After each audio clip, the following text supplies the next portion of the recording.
دیو ہیکل یک چشمی سائیکل اگلا چیپٹر ہے اس کا، یہ چار ہے۔ ٹیلیمکس فرار ہونا چاہتا ہے باپ کی تلاش میں، وہ باپ جو نشے میں چور ساتھیوں کو لے کے پھر سمندروں کے بیچ ہے۔ میں ارغوان چیل چیل پوچھتا ہوں آئے اور بتائے مجھ کو کیا ہوا، یولیسیس کا کیا بنا، ہوا ہوا بتا بتا اوڈیسیس کا کیا بنا۔ پتا چلا وہ 9 دنوں سمندروں کی دھول چاٹ کر جہاں رکا وہاں پہ چیل مکھی ہے، وہاں پہ سانپ کیچوے، پہاڑ سنگ و خشت اور درخت تیلیاں یولیسیس اور اس کے جنگجو بالشتی ہے۔ بالشتیوں کو ساتھیوں کو بادشاہ کے عظیم دیو کی طرف تو ہم نے جاتے دیکھا تھا، یہ مکھیاں بتاتی ہیں۔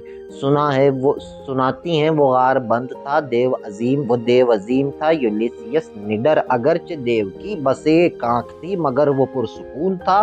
سمندروں کے دیوتا کا خون تھا، سو وہ خوراک و خاک سب کو ایک